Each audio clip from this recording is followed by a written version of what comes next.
Well, my name is Jacob Sawick, and I will be talking about the body ritual among the Nacirema article, which is basically talking about American culture and picking fun of some parts of it.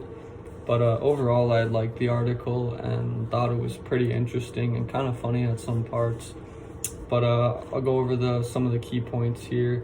They first kind of talked about how America has a highly developed market economy, which is I agree with a lot because we have a lot of technological advances compared to other countries, which kind of gives us an edge.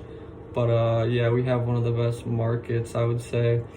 And then they talked about how in Americans' homes they'll have different types of shrines in their bathrooms, which is really true, and how rich people in America will have different shrines made of stone, and then the poor people will have shrines that are maybe made of like pottery plaques, as it said.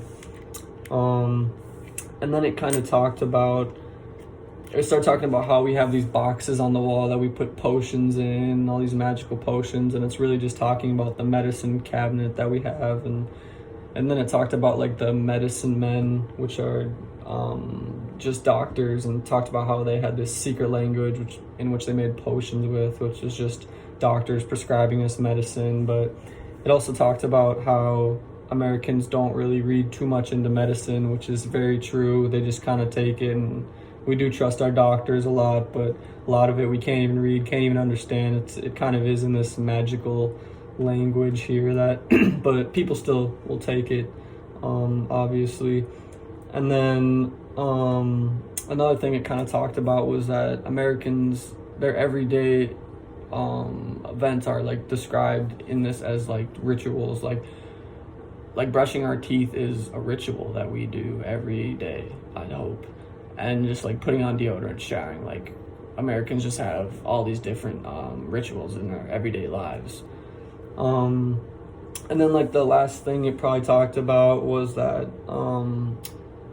that Americans are just so revolved around their self-image and how they look compared to everyone else, and everyone's comparing themselves to everyone else and celebrities and stuff like that. And I think compared to other cultures, it's kind of crazy how much people are obsessed with their self in America. But that's kind of the main points in the article.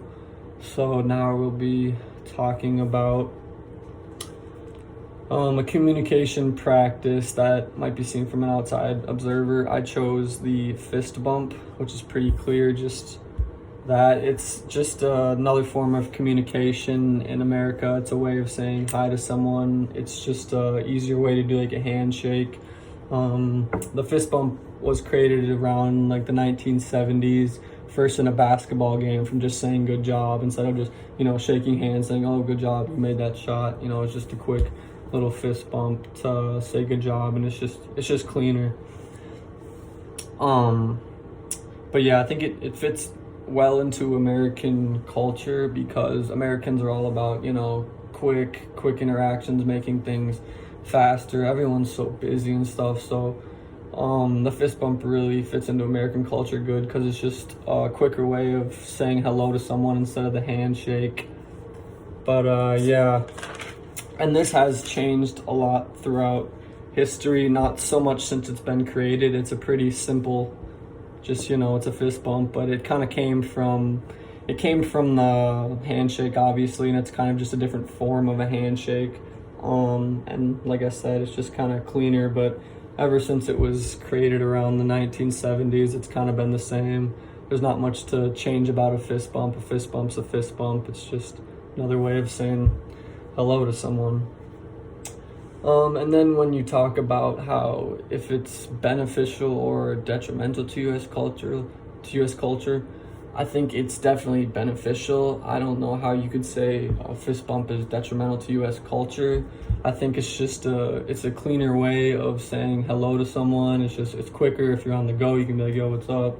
Or if it's just, you don't want to shake someone's hand, you don't want to get those germs on your hand, especially during, COVID-19 times. You don't want to be shaking hands too much. Sometimes you just want a little fist bump, and there's a lot less bacteria being transferred from a fist bump. And according to Forbes, it's estimated that we shake about 15,000 hands throughout our lives.